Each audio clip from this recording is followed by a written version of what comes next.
ବର୍ଷା ସମୟ ହେଇଛି ହଁ ମ୍ୟାଲେରିଆର ଯୋଉ ପ୍ରାଦୁର୍ଭାବ ହୋଇଛି ଆଚ୍ଛା ଜନମାନଙ୍କୁ ଏ ବିଷୟରେ ଟିକେ ସଚେତନ ଟିକେ କରେଇଦେବା ସଜାଗ କରେଇଦେବା କଳାହାଣ୍ଡିଆ ଭାଷାରେ ପଦେ କହିବା କେମିତି ଶୋନ ଗୋ ଦାଦା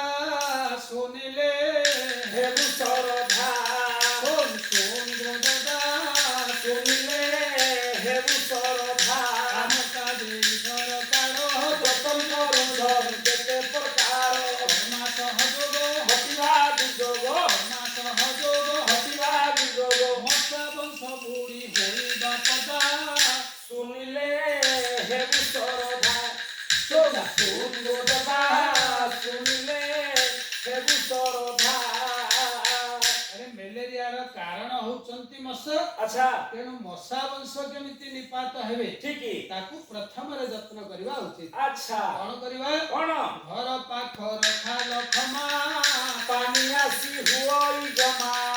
ଘର ପାଖର ଖାଲ ଖମା ପାଣି ଆସି ହୁଅଇ ଜମା ସେ ପାଣିଟି ମଶା ବଂଶ ବୃଦ୍ଧି કરે ସେ ପାଣି ମଶା ବଂଶ ବୃଦ୍ଧି କରେ ଘର ପାଖେ ଖାଲ ନାଇଁ ରଖିବା ଶୁଣିଲେ ହେବୁ ସରଧା ଶୁଣିବ ଦାଦା